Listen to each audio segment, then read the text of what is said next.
Hello everyone, welcome back. అందరు ఎలా ఉన్నారు? బాగున్నారా? నేనైతే బాగున్నాను. మీరు ఎలా ఉన్నారనేది నాకు కామెంట్ బాక్స్లో షేర్ చేయడం మాత్రం మర్చిపోవద్దు. సో ఈరోజు అయితే మీ అందరికీ దసరా వ్లాగ్ అనేది షేర్ చేస్తూ ఉన్నాను. సో వ్లాగ్ స్టార్ట్ చేసే ముందు మీలో ఎవరైనా నా ఛానల్ని ఫస్ట్ టైం చూస్తున్నట్టయితే అండ్ ఇంకా నా ఛానల్ని ఎవరైనా సబ్స్క్రైబ్ చేసుకోకపోతే please take a moment and subscribe చేసుకున్న వెంటనే బెల్ ఐకాన్ వస్తుంది. అందులో ఆల్ అనే ఆప్షన్ కనుక క్లిక్ చేసినట్టయితే you will get all the notifications from ఆ channel. So yes, welcome to ఆ ఛానల్ అండి. సో ఇప్పుడైతే వ్లాగ్లోకి వెళ్ళిపోదామా మరి.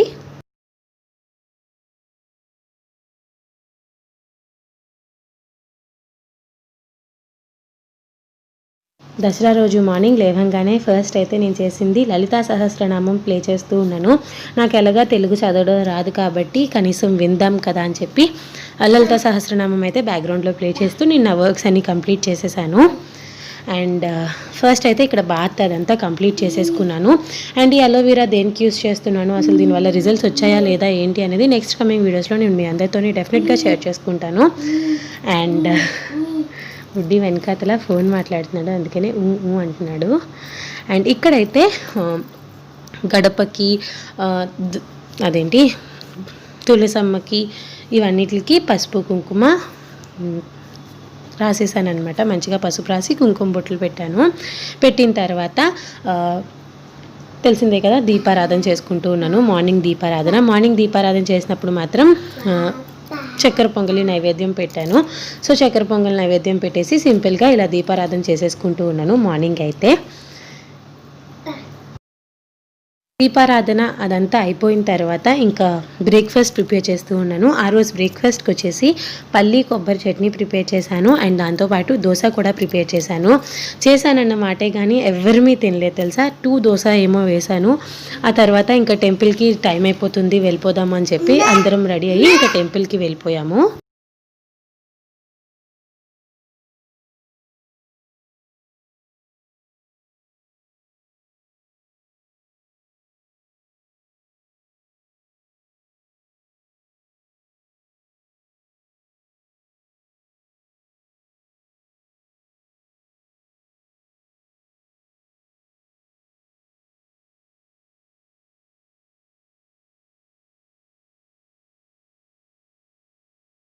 సో ఇక్కడైతే నేను రెడీ అయిపోయాను టెంపుల్కి వెళ్దామని చెప్పి. సో నేను రెడీ అయిన తర్వాత బుడ్డిని రెడీ చేద్దాం కదా అని చెప్పి బుడ్డి దగ్గరికి వెళ్ళి చూస్తే బుడ్డి ఏం చేస్తున్నాడో చూడండి. చక్కగా అత్తయ్య దగ్గర కూర్చొని కాలు నటికలు విరిగించుకుంటూ ఉన్నాడు. వాడికి చాలా ఇష్టము ఎవరైనా కాలు అలా నటికలు విరిపించుకుంటూ ఉంటాడు అనమాట. అండ్ ఇక్కడైతే మేము అందరం రెడీ అయిపోయి టెంపుల్కి కూడా వచ్చేసాము. టెంపుల్కి వచ్చిన తర్వాత బుడ్డి అయితే ఏమి వీడియో రికార్డ్ చేయనివ్వలేదు, వాడే రికార్డ్ చేసేస్తాడంట. ఏంటో నేను రికార్డ్ చేస్తానమ్మా అంటూ ఉన్నాడు. సరే ఇంకా టెంపుల్ వెళ్ళి వచ్చేసిన తర్వాత టైం చూసారా ఆల్మోస్ట్ 11:30 అయిపోయింది. ఇంకా 11:30 అయినప్పటికీ ఫాస్ట్గా లంచ్ ప్రిపేర్ చేస్తూ ఉన్నాను. ఇక్కడ నేను లంచ్కి ఏం ప్రిపేర్ చేశాను అనేది చూపిస్తాను కానీ రెసిపీ అయితే ఏమీ క్లియర్గా చెప్పట్లేదు. ఎందుకు అంటే ఆల్రెడీ టైం అయిపోయింది. And other reason is that మీరు అక్కడ నేను చూసారా డ్రెస్ వేసుకొని నేను వంట అంతా చేశాను. బయటికి వెళ్ళి వచ్చిన తర్వాత డ్రెస్ కూడా చేంజ్ చేసుకోలేదు. బికాజ్ 11:30 అయిపోయింది. బుడ్డి ఏం తినలేదు, చెప్పాను కదా ఎవరం ఏమీ బ్రేక్ఫాస్ట్ చేయలేదు. ఇంకా డైరెక్ట్గా లంచ్ చేద్దాం కదా అని చెప్పి ఫస్ట్ అయితే బిర్యానీ ప్రిపేర్ చేసేస్తూ ఉన్నాను. ఇక్కడ ఈ బిర్యానీ ప్రిపేర్ చేస్తూ ఉన్నప్పుడే బుడ్డి వచ్చి ఒక రేంజ్లో ఏడ్చాడు. ఎందుకో తెలియదు, for the first time I felt like I was a mom and he was my baby and I should care of him అని చెప్పి for the first time I felt like that. ఎందుకంటే ఇప్పుడుకొచ్చి బుడ్డి ఎన్ని పండగలైనా ఏమైనా యాడవడం కానీ క్రాంకీ అయిపోవడం కానీ చేయలేదు. బట్ ఈసారి అలా చేసేసరికి ఏంట్రా బాబు ఇలా అవుతుంది, బుడ్డి ఎందుకు ఏడుస్తున్నాడు అనిపించింది. మళ్ళీ బయటికి వెళ్ళి వచ్చాం కదా అందుకనే ఏమో అలా ఏడుస్తున్నాడు అనుకున్నాను. సో సరే అని చెప్పి ఇంకా వంట అక్కడ వదిలేసి అత్తయ్యని చూసుకోమని చెప్పి నేనైతే రూమ్లోకి వచ్చేసి వాడికి కేక్ ఇచ్చాను. ఈ కేక్ వెనకాతలు ఉన్న స్టోరీ ఏంటి, అసలు దసరా ముందు రోజు మా ఇంట్లో ఏం జరిగింది అనేది రేపు కానీ ఎల్లుండి కానీ వీడియో పోస్ట్ చేస్తాను చూడండి. ఒక సర్ప్రైజ్ వ్లాగ్ మీ అందరికీ. అండ్ యా బుడ్డీనైతే కాసేపు కేక్ ఇచ్చి కాసేపు మళ్ళీ ఏసీ ఆన్ చేసి మళ్ళీ బాబు గారిని కొంచెం సేపు అలాగా కడలు చేస్తే అప్పుడు ఆగాడనమాట ఏడుపు. లేకపోతే ఫుల్ ఏడుస్తూనే ఉన్నాడు. నాకు ఇంకొక రేంజ్లో బీపీ వచ్చి కొట్టేశానేమో కూడా ఆ రోజు, అంతే ఏడ్చాడు. అమ్మ సో ఇక్కడైతే నేను క్లీనింగ్ కూడా స్టార్ట్ చేసేసాను. ఎందుకు అంటే అప్పటికే చెప్పాను కదా బుడ్డి చాలా చిరాకు తెప్పిస్తూ ఉన్నాడని. ఇంకా వంటగదిలోకి వచ్చేటప్పటికి ఇంకా చిరాకు వచ్చేసింది నాకు. ఆ బోల్డ్ అని గిన్నెలు చూసేసరికి ఇంకా ఫుల్గా చిరాకు వచ్చి ఇంకా క్లీనింగ్ కూడా స్టార్ట్ చేసేసాను అనమాట. ఇక్కడ మీకు చూపిస్తాను చూడండి. కర్రీ రెడీ అయిపోయింది అండ్ గారెల కోసం రుబ్బు అయితే రెడీ అవుతూ ఉంది అండ్ బిర్యానీ కూడా రెడీ అయిపోయింది. సో ఇప్పుడు వచ్చేసి మీ అందరికీ ఆకాకరకాయ ఫ్రై రెసిపీ చెప్తాను. సో ప్రాసెస్ చూస్తూ ఉన్నారు కదా. ఫస్ట్ స్టవ్ ఆన్ చేసుకొని ప్యాన్ పెట్టుకొని ఆయిల్ యాడ్ చేసి ఆవాలు, జీలకర్ర, మినప్పప్పు, పచ్చిశనగపప్పు, ఉల్లిపాయలు, కరివేపాకు యాడ్ చేశాను. అవన్నీ కొంచెం బాగా ఫ్రై అయిన తర్వాత అల్లం వెల్లుల్లి పేస్ట్ కూడా యాడ్ చేసి ఫ్రై చేసుకోవాలి. అల్లం వెల్లుల్లి పేస్ట్ కూడా కొంచెం ఫ్రై అయిన తర్వాత ఇంకా టొమాటో పీసెస్ ఉంటాయి కదా. సో టొమాటో పీసెస్ కూడా యాడ్ చేసేసి మంచిగా ఫ్రై చేసుకోవాలి. ఇక నేను 1 ఆనియన్ అండ్ 1 టొమాటో తీసుకున్నాను. టొమాటో కొంచెం అలా మగ్గిన తర్వాత పసుపు, ఉప్పు, కారం ఇవన్నీ యాడ్ చేసి మంచిగా ఫ్రై చేసుకోవాలి. ఈ రెసిపీ ఎందుకు ప్రిపేర్ చేశాను అంటే నేను మటన్ తిన్ను అంత ఇష్టంగా. అండ్ ఇంకొక కర్రీ ఏం ప్రిపేర్ చేశానో చెప్తాను. అది కూడా నాకు అస్సలు ఇష్టం లేదు. ఆ రెండు తిన్నాను కాబట్టి నా కోసం నేను ఆకాకరకాయ ఫ్రై చేసుకున్నాను. For the first time in my life నేను ఆకాకరకాయ తిన్నాను తెలుసా. ఎప్పుడు కాకరకాయ రిలేటెడ్ ఏ రెసిపీస్ కూడా నేను తిన్ను. అసలు కాకరకాయ చూస్తేనే నాకు ఇక్కడి నుంచి ఏదో అయిపోతూ ఉంటుంది అనమాట. అంటే తినబుద్ధి కాదు. అలాంటిది నాకు ఈ మధ్య ఆకాకరకాయ చాలా బాగా నచ్చింది. సో ఇక్కడైతే ఆకాకరకాయ ముక్కలు కూడా వేసి ఒక 10 నిమిషాలు అలా మూత పెట్టాను కదా. మూత పెట్టిన తర్వాత కొంచెం వాటర్ యాడ్ చేసుకుంటూ ఉన్నాను. ఒక హాఫ్ గ్లాస్ వరకు. ఒక 10 నిమిషాలు మగ్గిన తర్వాత హాఫ్ గ్లాస్ వాటర్ యాడ్ చేసి మళ్ళీ అంతా ఒకసారి మిక్స్ చేసేసి మూత పెట్టి ఇంకొక 10 నిమిషాలు మగ్గించుకోవాలి. సో దట్ ఆకాకరకాయలు ఉడుకుతాయి అన్నమాట ఆ వాటర్లోని. అంతా ఉడికిపోయాక చూసారు కదా ఆకాకరకాయ అయితే ఇలా రెడీ అయిపోతుంది. ఇంకా కర్రీ అయితే అయిపోయింది. ఇంకా డిష్ అవుట్ చేసేసుకోవడమే, స్టవ్ ఆఫ్ చేసేసేయడమే. సో ఇదైతే నేను నా కోసం ప్రిపేర్ చేసుకున్నాను. ఎందుకో నాకు ఆ రోజు తినాలి అనిపించింది. ఆ బిఫోర్ డే నేనేంటంటే ఆకాకరకాయ అండ్ బంగాళదుంప ఫ్రై చేశాను. నాకు చాలా బాగా నచ్చింది. అందుకనే ఆ నెక్స్ట్ డే కూడా ఆకాకరకాయ ఫ్రై చేసుకున్నాను అనమాట.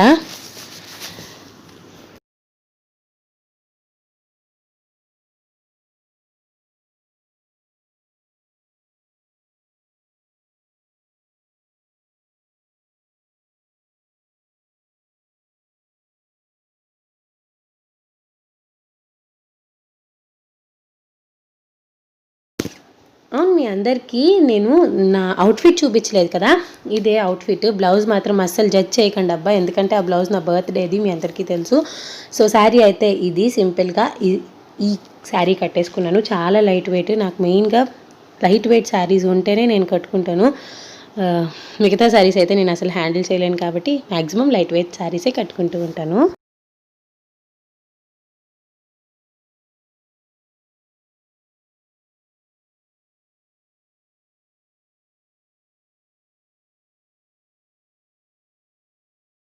సో ఇక్కడ చూసారా, బుడ్డికి అన్నం పెడదాం కదా అని చెప్పి కూర్చున్నాను. బట్ వాడైతే నేను తిన్నంటే తిన్నన్నాడు.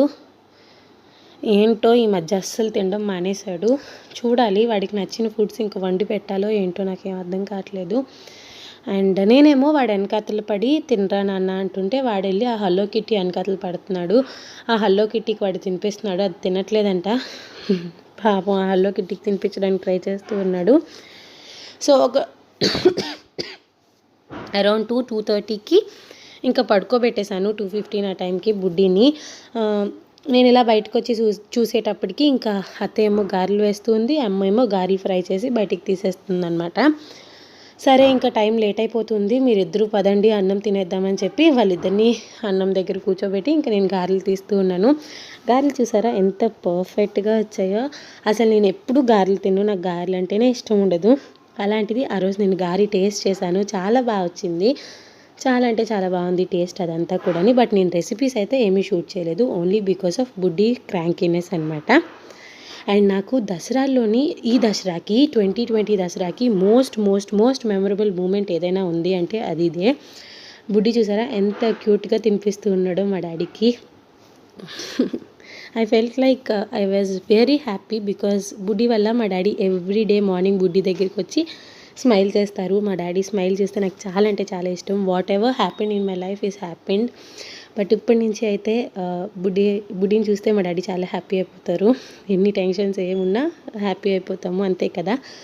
బేబీస్ చిన్నపిల్లలు ఇంట్లో ఉంటే పాతవన్నీ మర్చిపోయి బేబీస్తో హ్యాపీగా ఉంటాము. అండ్ ఇక్కడైతే నేను లంచ్ చేసే టైంకి చూసారు కదా 2:30 అయిపోయింది. And Dasara special lunch menu ఏంటి అంటే గోట్ హెడ్ కర్రీ, గారెలు, బిర్యానీ, మటన్ కర్రీ, ఇవే స్పెషల్స్. అండ్ నేను చెప్పాను కదా మటన్ తిన్ను అని. సో మా అమ్మ కాదంటే కాదు, నువ్వు మటన్ తినాలి అంది. సో అందుకనే మటన్ కొంచెం వేసుకొని మిగతాది కాకరకాయ ఫ్రై, ఆ కాకరకాయ ఉంది కదా ఆ ఫ్రై వేసుకొని అన్నం తినేసాను. ఇదే వీడియో క్లిప్పింగ్ని నేను ఇందాక యాడ్ చేశాను కదా, అదే ఈ వీడియో. అండ్ చూసారా సన్ ఎంత రెడ్గా ఉందో. ఆ రోజు ఈవినింగ్ అయితే చాలా బాగుంది. ఈవినింగ్ ఇంకా అసలు పడుకోలేదు, స్వీట్స్ తినుకుంటూ హ్యాపీగా డే అంతా అలా స్పెండ్ చేసేసామన్నమాట, మాట్లాడుకుంటూ అదంతా. అండ్ ఈ వీడియో కన్నా ముందు ఒక వ్లాగ్ ఉంది. ఆ వ్లాగ్ అనేది చాలా సర్ప్రైజ్ వ్లాగ్. మెయిన్గా చెప్పను, ఈ వీడియోలో అసలు రిలీజ్ చేయను అదేంటి అనేది.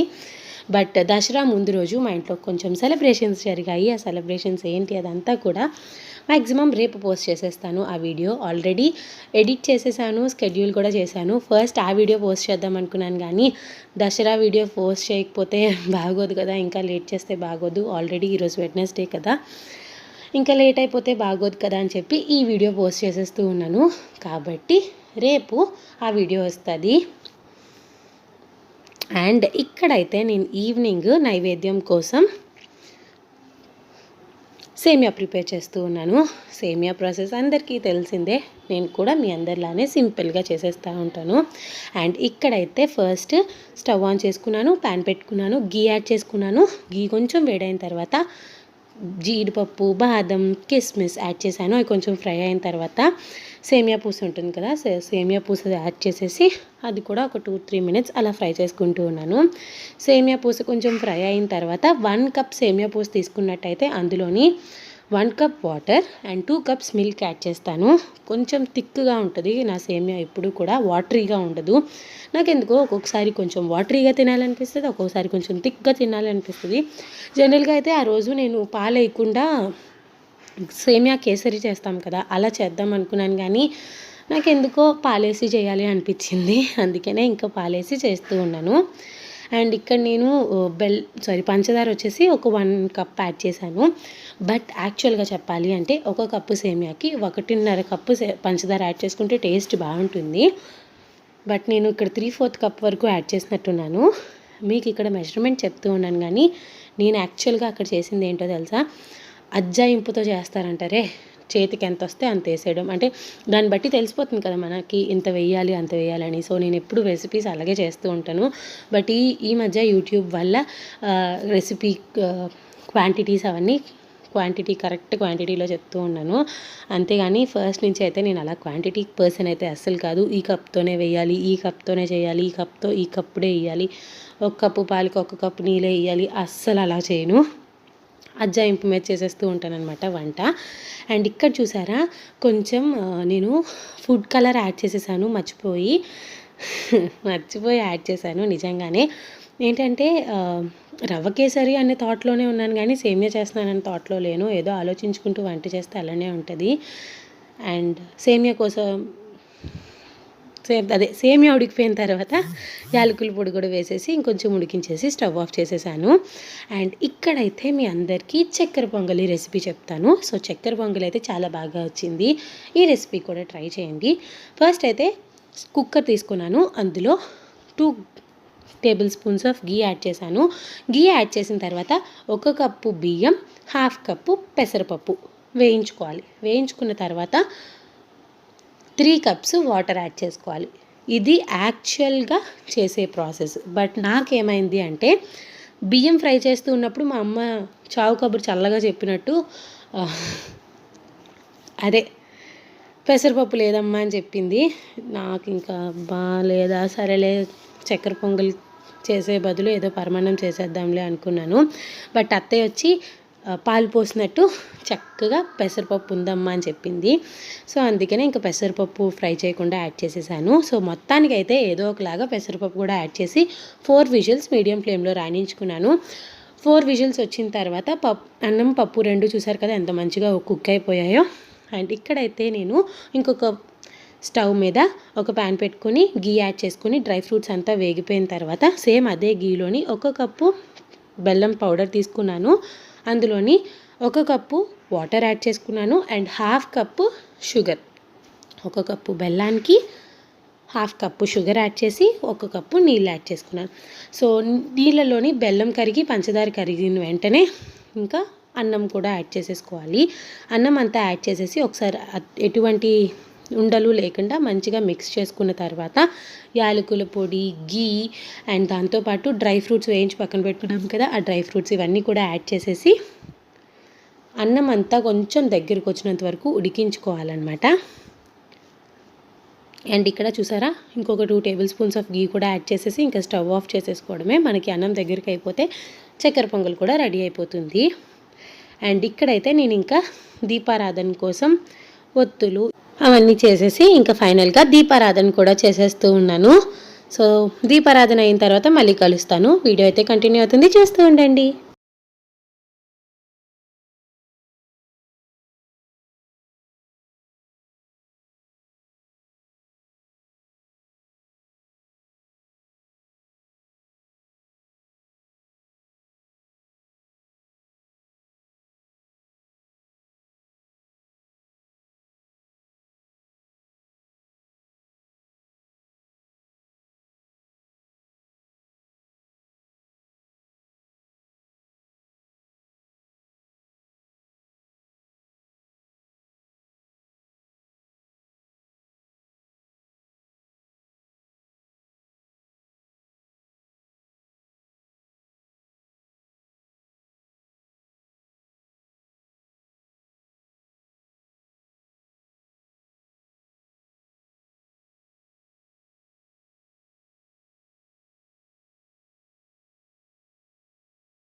ఈవినింగ్ దీపారాధనతో మా ఈ దసరా 2020 ఇలా జరిగింది. మీ అందరితో కూడా షేర్ చేసుకున్నాను ఈ ఇయర్.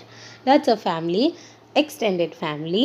అండ్ ఇక్కడైతే డోర్ వేసేస్తున్నాను. ఎందుకు అంటే బుడ్డి వెళ్ళి ఎప్పుడు అది లాగేద్దామా అని చూస్తాడు, అందుకని ఇంకా డోర్ వేసేసాను.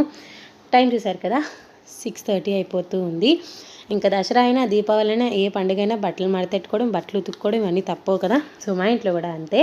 అండ్ ఇక్కడైతే మీ అందరికీ బుడ్డిది ఏరోప్లేన్ చూపిస్తాను. ఈ ఏరోప్లేన్ అది దసరా రోజు ఏం కొనలేదు, దసరాకి ఒక 2 వీక్స్ ముందేమో కొన్నాను. ఇప్పుడు ఈరోజు నేను వెడ్నెస్డే వాయిస్ ఓవర్ ఇస్తున్నాను కదా, 28 అక్టోబర్. ఈ టైంకి ఏరోప్లేన్ అంత ఫాస్ట్గా కూడా తిరగట్లేదు, అయిపోయింది ఏరోప్లేన్ సర్వీస్ అంతా కూడా. ఈ ఏరోప్లేన్ ఎక్కడ తీసుకున్నాను అంటే వైజాగ్లో ఉన్న వాళ్ళందరికీ మ్యాక్సిమం తెలిసే ఉంటుంది, ఎల్ఐసి రోడ్, అక్కడే తీసుకున్నాను. లార్జ్ వెరైటీస్ ఆఫ్ టాయ్స్ ఉంటాయి. అండ్ దాంతోపాటు కొన్ని అయితే రీజనబుల్ కాస్ట్కే వస్తాయి, కొన్ని అయితే హై కాస్ట్ చెప్తూ ఉంటారు. అండ్ ఈ టాయ్ నేను ఎందుకు చూపిస్తున్నాను అంటే, అది నా చిన్నప్పటి బొమ్మ. చూసారా నా బొమ్మని నేను ఎంత జాగ్రత్తగా దాచుకున్నానో. ఫ్రంట్ వీల్ లేదు కదా, ఫ్రంట్ వీల్స్ బుడ్డియే విరగ్గొట్టేశాడు. నేను ఎంత జాగ్రత్తగా దాచుకుంటానో నాకు టోటలీ ఆపోజిట్ అనమాట. బుడ్డి అంత జాగ్రత్తగా విరగ్గొట్టేస్తూ ఉంటాడు ఏదైనా. అండ్ ఇక్కడ చూసారా టైము midnight 2:30 అయిపోయింది. సో ఇప్పటికే మీకు అర్థమైపోయింది కదా నేను టైటిల్లో ఎందుకు స్లీప్లెస్ నైట్స్ అని పెట్టాను. జనరల్గా ఈ సిచ్యువేషన్ అందరూ న్యూ మామ్స్ ఫేస్ చేస్తూ ఉంటారు. అంటే అప్పుడే మంత్స్ బేబీస్ ఉంటారు కదా, వాళ్ళు నైట్ టైం పడుకోకపోవడం, మదర్స్కి సరిగ్గా నిద్ర ఉండకపోవడం అదంతా ఉంటుంది కదా. But I have never face the situation అనమాట. బుడ్డి మంత్స్ బేబీ ఉన్నప్పుడు 10 o'clockకి పడుకుంటే మరుసటి రోజు 10 o'clock వరకు లేచేవాడు కాదు. అలాంటప్పుడు నాకు ఇంకా స్లీప్లెస్ నైట్స్ ఎందుకుంటాయి, నేను కూడా వాడితో పాటు హ్యాపీగా పడుకుండేదాన్ని. బట్ ఇప్పుడు ఫేస్ చేస్తున్నాను అనమాట. ఇప్పుడు అనిపిస్తుంది I'm a mom and I should take care of బుడ్డి and I should take care of బుడ్డి స్లీప్ కూడా అని. అండ్ ఇక్కడైతే మా మమ్మీకి బిస్కెట్ ఇవ్వు, మా మమ్మీ బిస్కెట్ తినేసిన తర్వాత నాతో ఆడుకుంటుంది అని అత్తయ్యకి చెప్పాడు అనమాట. 2:30కి లేచినాడు, మార్నింగ్ 5:30 వరకు పడుకోలేదు. ఇద్దరం ఆడుకుంటూనే ఉన్నాము. ఏం ఆడతాను చెప్పండి, అర్ధరాత్రి కూర్చొని అమ్మ నాతో ఆడంటే ఏం ఆడతాను, నాకు పక్క నిద్ర వచ్చేస్తుంది, కళ్ళంటి నీళ్ళు వచ్చేస్తున్నాయి, అయినా తప్పదు కదా, అన్నీ ఫేస్ చేయాలి ఇంకా. సో ఇలా అయితే మా 2020 దసరా ఇలా జరిగింది. అండ్ ఈ వ్లాగ్ కూడా ఇక్కడితో ఎండ్ చేస్తూ ఉన్నాను. ఓపీ వ్లాగ్ మీ అందరికీ నచ్చింది అనుకుంటూ ఉన్నాను. నచ్చినట్టయితే like, share and comment. See you all in another video. Until next time take care, bye. And మెయిన్గా thank you all so much for watching. And ఇంకా నా ఛానల్ని ఎవరైనా సబ్స్క్రైబ్ చేసుకోకపోతే please take a moment and subscribe చేసుకోండి. పక్కనే ఉన్న bell బటన్ని కూడా యాక్టివేట్ చేసుకోండి, సో దట్ నా ఫర్దర్ వీడియో నోటిఫికేషన్స్ అంతా మిస్ అవ్వకుండా చూడొచ్చు.